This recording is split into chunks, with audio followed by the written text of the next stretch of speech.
Essa é a primeira aula da disciplina de Circuitos 1 da Universidade Federal do ABC. Nessa aula nós vamos tratar de introdução e conceitos básicos a respeito de circuitos elétricos. Essa aula vai ser dividida em 5 partes. Primeiro nós vamos discutir um pouco a respeito de conceitos básicos da teoria de circuito. Em seguida nós vamos ver bipolos elétricos, vamos ver a potência e energia de bipolos. Em seguida nós vamos ver bipolos passivos e ativos. E na última parte nós vamos ver associação de bipolos. Antes de iniciar a aula de hoje, vamos ver um pouco a notação que será utilizada ao longo dessa disciplina. Vetores serão representados utilizando letras minúsculas em negrito, ou utilizando uma flecha sobre o seu símbolo, ou ainda utilizando chaves. Matrizes serão representadas utilizando letras maiúsculas em negrito, ou o seu símbolo entre colchetes. Valores numéricos que possuam alguma unidade serão representados dessa forma: o símbolo, o seu valor e a unidade em seguida.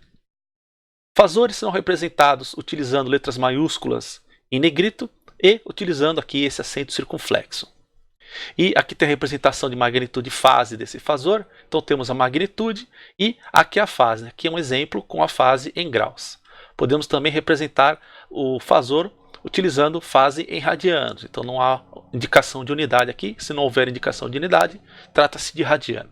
E entre parênteses eu vou colocar a unidade desse fasor. Nesse caso aqui, esses fasores são em volts. Quando a equação estiver isolada no meio do slide, eu vou colocar a unidade ao lado, entre parênteses aqui. Então aqui é um exemplo em que a tensão V de T é dada em volt e o tempo aqui é dado em segundo. Nesse exemplo eu não explicitei a unidade da velocidade angular e da fase.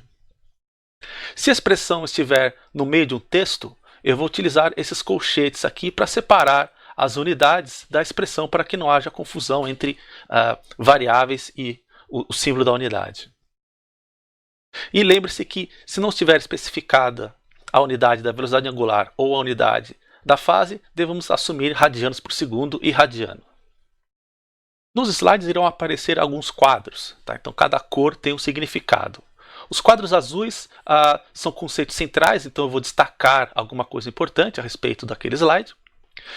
Quadros em vermelhos indicam pontos importantes e motivos de erro para alunos, então aqui eu vou dar alguns avisos onde os alunos costumam errar.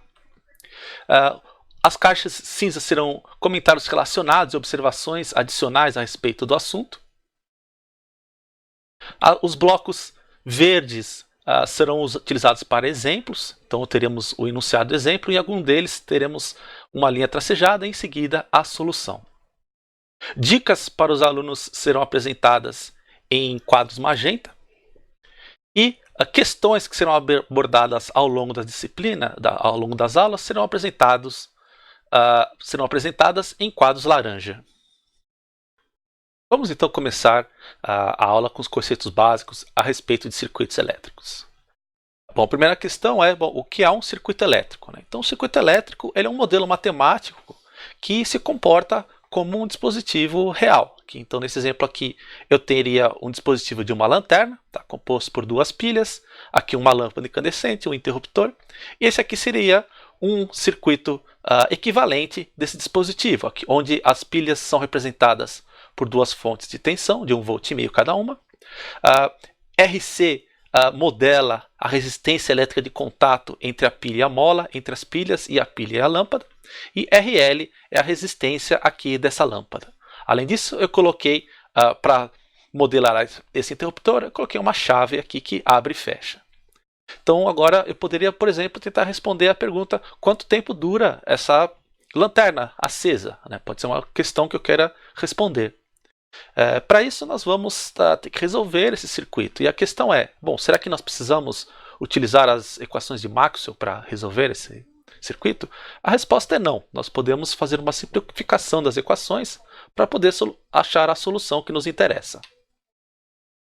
Para isso nós vamos utilizar a teoria dos circuitos elétricos. Então ela é uma particularização da teoria eletromagnética.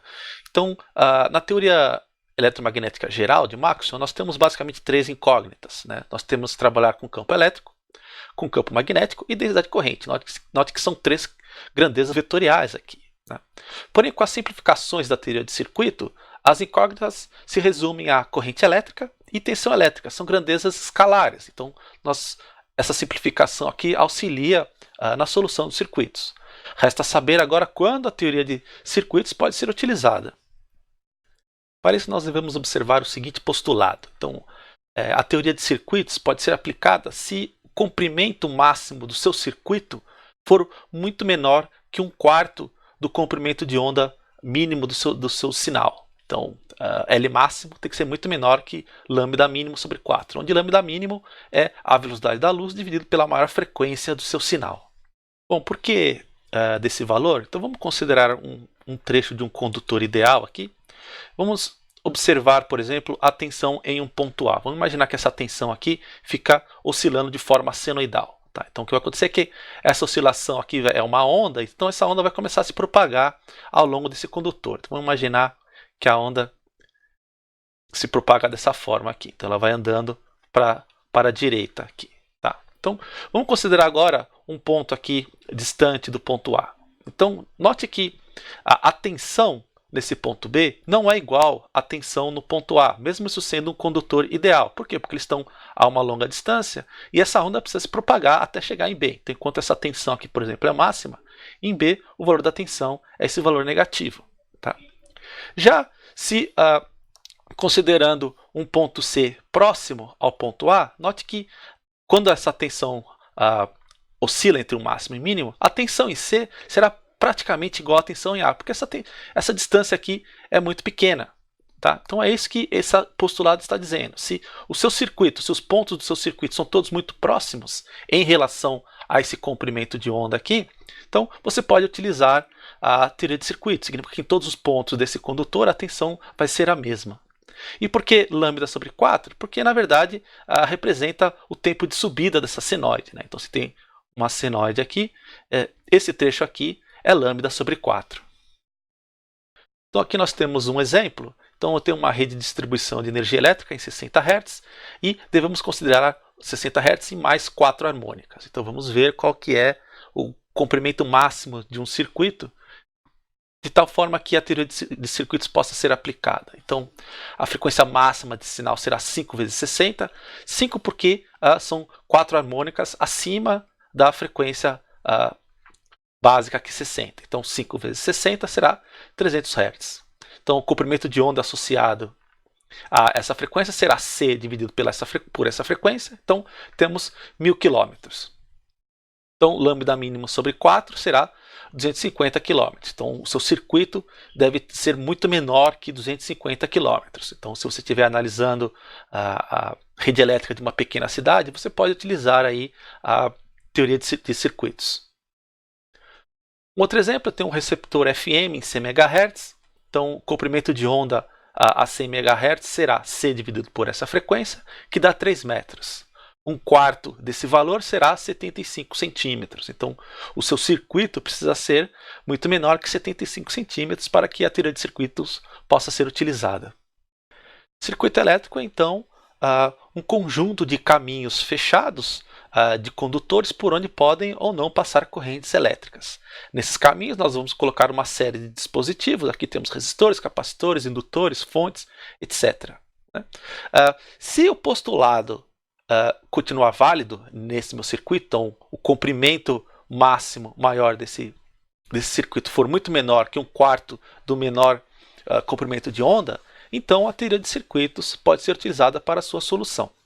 Além disso, a carga líquida em cada componente será zero. Então, quer dizer que não há um excesso de cargas positivas ou negativas. Então, por exemplo, no capacitor, nós sabemos que ele vai armazenar cargas positivas de um lado e negativas do outro. Mas note que no total, o número de carga, a carga total é zero. Tá?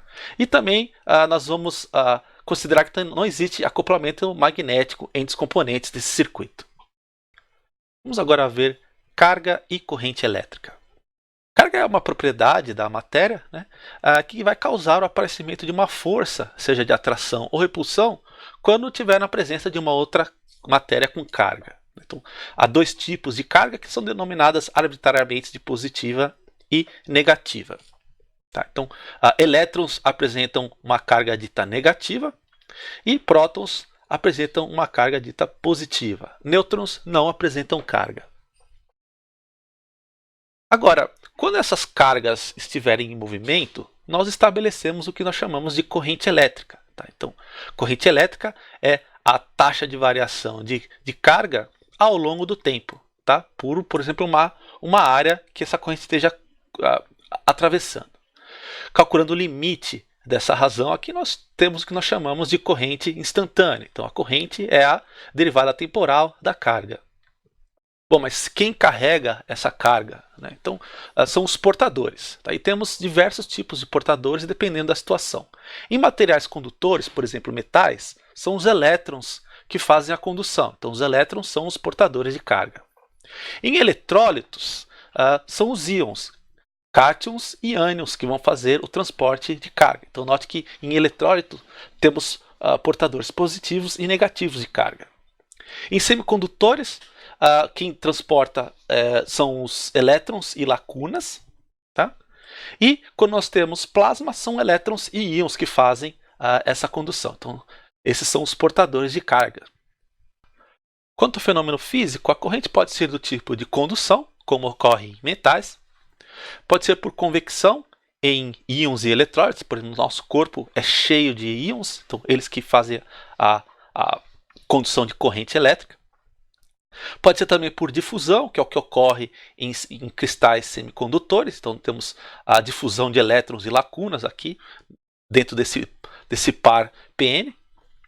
E também pode ser através de deslocamento, que é o que acontece em dielétricos. Quanto ao comportamento temporal, as correntes podem ser classificadas como correntes contínuas, CC ou DC do inglês, que são correntes que são independentes do tempo, são constantes em relação ao tempo. Elas podem ser não periódicas, aqui eu representei uma exponencial decrescente, como representante de uma corrente não periódica. Elas podem ser também alternadas. Correntes alternadas são aquelas periódicas com média nula. Então aqui, uma senoidal com média nula aqui é uma corrente alternada. Ou também pulsadas, são correntes periódicas, são sinais periódicos, mas que não apresentam média nula. Aqui a média é diferente de zero desse sinal. Conhecido o valor da corrente que percorre o seu circuito, é possível calcular a carga também, simplesmente calculando o integral do valor da corrente. Tá? A carga é dada em Coulomb. Então, nesse exemplo aqui, a corrente é 24 cosseno de 4.000 T em amperes e segundos. Digamos que a carga em T0 é 1 milicoulomb. Eu quero saber qual que é a carga em função do tempo a partir de T igual a zero. Então, basta calcular a integral do valor dessa corrente aqui. Então, de 0 a T, 24 cosseno de 4.000 T dt. Coloquei tal aqui para mudar de variável, porque aqui eu estou usando o T. Mais do que zero. Então, realizando essa integração, nós temos 6 seno de 4.000 T mais 1 aqui em milicoulomb segundo. Quando nós vamos resolver um circuito, a primeira etapa é escolher o sentido de referência da corrente. Tá? Então, o que é o sentido de referência? São sentidos que você vai escolher para a corrente nos ramos aqui do seu circuito. Tá? Então, essa escolha é uma escolha arbitrária, mas ela deve ser obedecida ao longo da resolução do circuito. E aí, duas coisas podem acontecer. Você pode adotar o sentido que coincide com o sentido da corrente que de fato passa pelo circuito, ou você escolhe um sentido que é contrário ao que efetivamente passa pelo circuito. Tá? Bom, e como você vai saber qual a situação é? Você vai observar o sinal do valor da corrente após a solução desse circuito. Se a corrente for positiva, significa que você adotou o sentido de referência correto. Tá? Então, o que vai acontecer é que cargas positivas estão se deslocando no sentido de referência ou cargas negativas estão circulando no sentido oposto. Se a sua corrente for negativa, significa que você adotou o sentido contrário. Tá? Então, aqui eu tenho dois exemplos. Então, aqui, em ambos os casos, eu escolhi o sentido de referência para a direita. Tá? Então, vamos dizer que nesse caso aqui, a corrente deu positiva.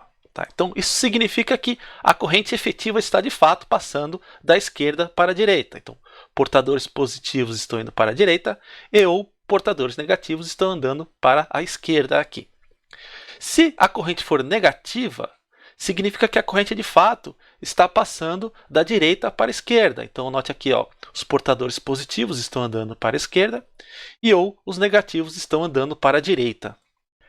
Aqui um ponto importante que os alunos têm que sempre lembrar, que caso você obtenha uma corrente com valor negativo, que você não modifique o sentido de referência. Tá? Você tem grandes chances de errar alguma coisa. Não há problema algum em trabalhar com correntes negativas, basta lembrar o que ela significa. Tá? Então não é recomendado você mudar o sentido se você encontrar algum valor negativo de corrente.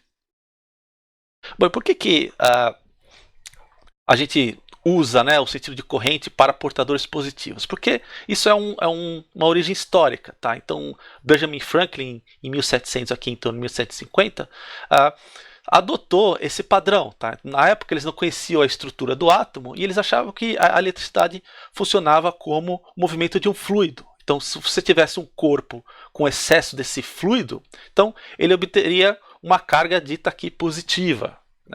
Se ele tivesse escassez desse fluido, ele teria uma carga negativa. E se fosse possível conectar esses dois corpos por um condutor, então haveria um fluxo desse fluido saindo do corpo positivo para o corpo negativo, estabelecendo essa corrente. Hoje nós sabemos que nos materiais condutores, quem se movimenta é a carga negativa, são os elétrons, mas convencionou-se manter aqui o sentido convencional de portadores positivos.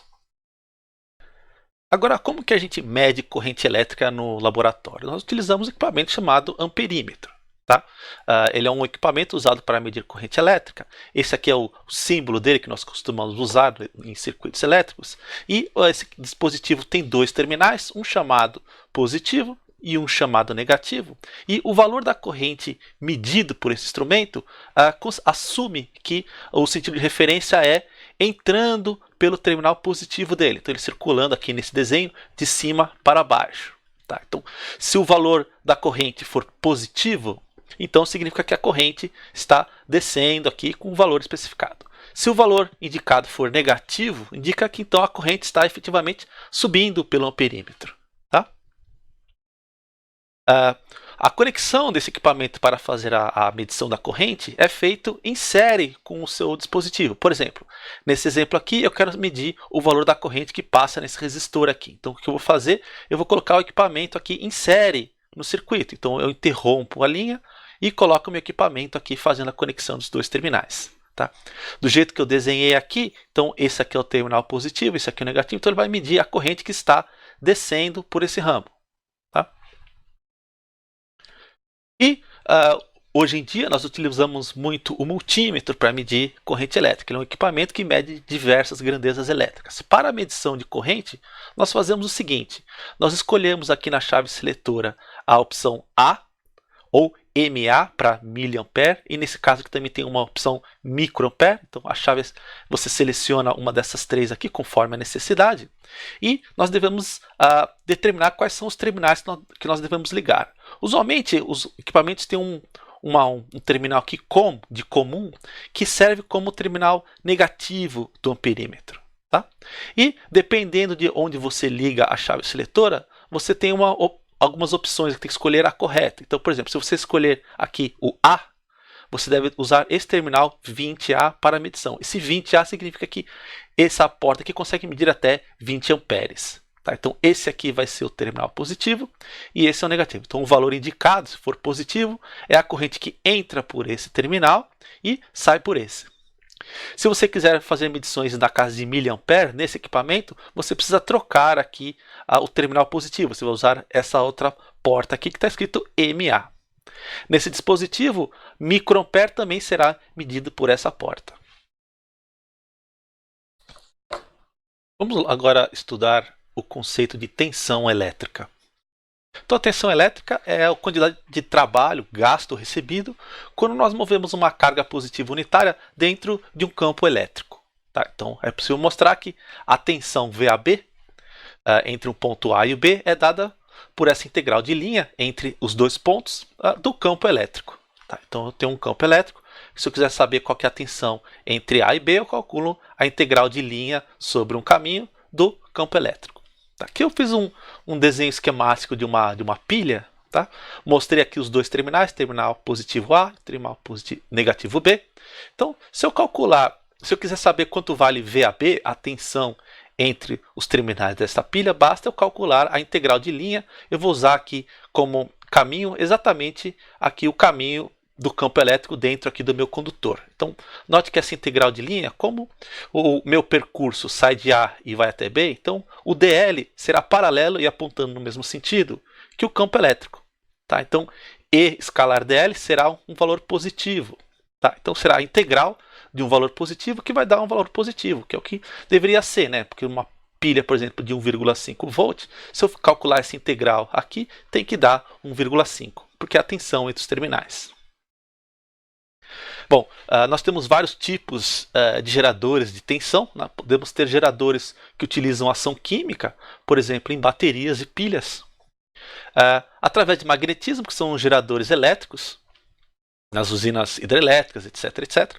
Temos fotoeletricidade, as células solares geram tensão através aqui de efeito fotoelétrico.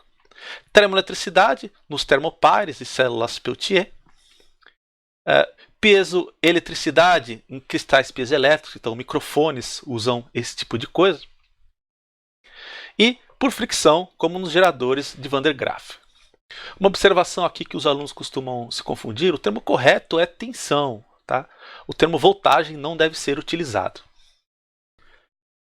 Bom, como a tensão ela é uma grandeza que indica, né, a quantidade de trabalho necessária quando nós movemos uma carga dentro de um campo elétrico, ela sempre vai estar associada a dois pontos, né, porque são os dois pontos, o início e final do seu caminho dentro desse campo elétrico. Então a tensão sempre será associada a dois pontos do circuito. Aqui eu fiz um desenho representativo, eu tenho 3 pontos aqui do meu circuito, não desenhei o circuito inteiro, marquei só esses 3 pontos. E se eu estiver interessado na tensão entre esse ponto A e esse ponto G, eu vou indicar aqui como VAG. Se eu estiver interessado na tensão desse ponto P em relação a esse ponto G, será o VBG. E se eu estiver interessado na tensão entre o ponto A em relação ao ponto B, será VAB. Tá? Nós vamos utilizar essa nomenclatura, VAB, então será sempre em relação desse ponto, terá tensão desse ponto em relação a esse segundo. Tá? E dá para ver aqui nesse desenho que VAB será essa tensão menos essa. Então VAB é igual a VAG menos VBG. Ainda nesse circuito, note que o G ele está conectado à referência, ao terra do nosso circuito. Isso aqui é o símbolo de terra ou referência. Então, usualmente, quando as tensões são determinadas em relação à referência, nós podemos ignorar, oprimir a escrita de G aqui. Tá? Então, VAB será VA menos VB. Então, isso aqui indica que é a tensão de A em relação à minha referência. Agora, se esse valor for positivo, se VAB for positivo, indica que de B para A nós estamos aumentando a tensão. Então, a tensão VA será maior que VB se isso aqui for positivo. Se VAB for negativo, se essa tensão for negativa, então VBG será maior que VAG. Essa aqui vai ser a representação que eu vou usar nesse curso. Então, eu vou indicar a tensão entre dois pontos através de uma seta curva. Tá? E lembre-se que a base dessa seta é a nossa referência de tensão. Então, VAB é a tensão de A em relação a esse ponto B. Tá? Essas são outras formas usuais que você pode encontrar nos livros, tá? Mas nós vamos adotar essa aqui nesse curso. Existe uma forma interessante de você ver isso aqui, que é uma analogia com relação a uma caminhada. Então, se VAB é positiva, se a tensão VAB é positiva, então, caminhando de B para A, nós vamos aumentar a tensão. E se VAB for negativa, ao caminhar de B para A, nós estamos diminuindo a tensão. Bom, e como nós medimos tensão, nós utilizamos um instrumento chamado voltímetro. Ele vai medir a tensão elétrica entre dois pontos do seu circuito. Aqui está o símbolo que nós utilizamos nos diagramas, e ele também tem dois terminais, um chamado positivo e um negativo.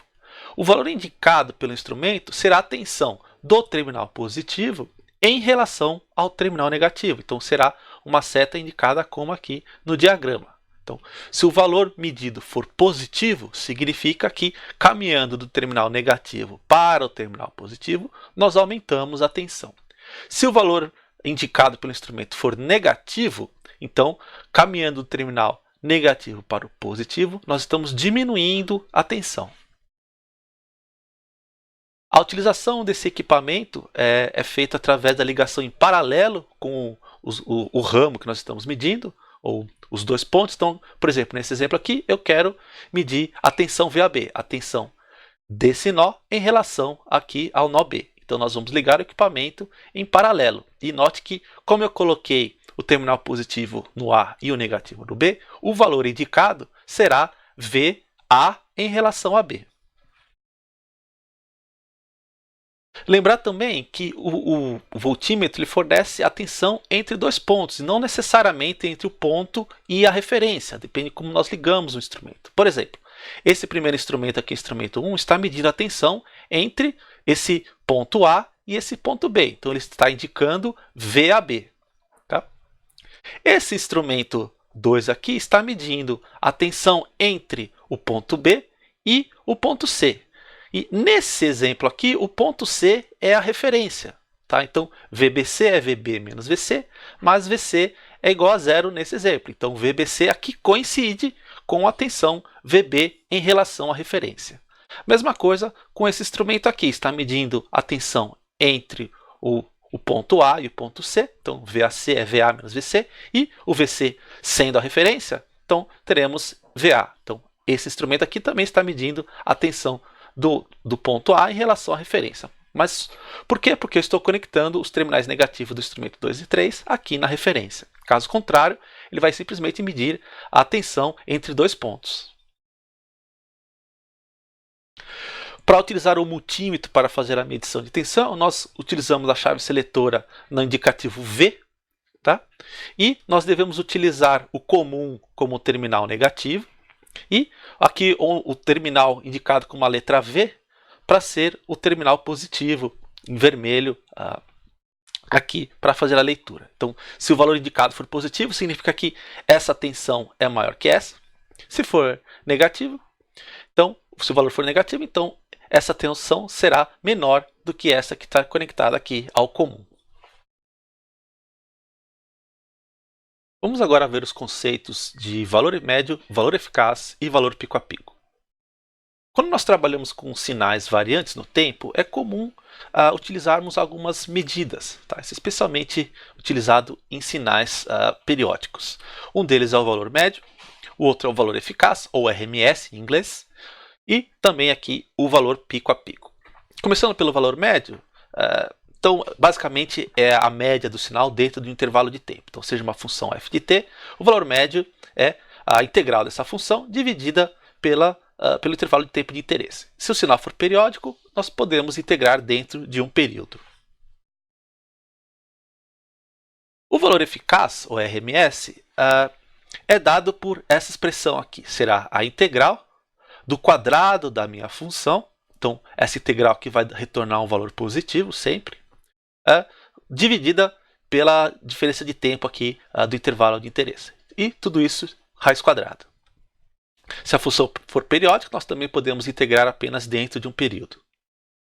E quando nós estamos representando tensões ou correntes, os valores eficazes de tensões e correntes, é muito comum utilizarmos a unidade volt eficaz e ampere eficaz para destacar que nós estamos retratando o valor eficaz, ou RMS. Os símbolos são V e F subscrito, A e F subscrito, ou RMS aqui, se estiver em inglês. Por último, o valor pico a pico. Então, seja F um sinal periódico, então o valor pico a pico é definido por essa expressão. Então, é o máximo dessa função dentro do período, menos o mínimo da função dentro desse período. Então, nesse exemplo aqui que eu tenho uma onda senoidal, o valor pico a pico será 3 volts, porque essa senoide oscila entre mais ou menos 1,5 volts. E também, quando nós estamos lidando com valores pico a pico, é bastante comum utilizar as unidades volt pico a pico e ampere pico a pico, VPP e APP, para destacar que nós estamos lidando com valores pico a pico.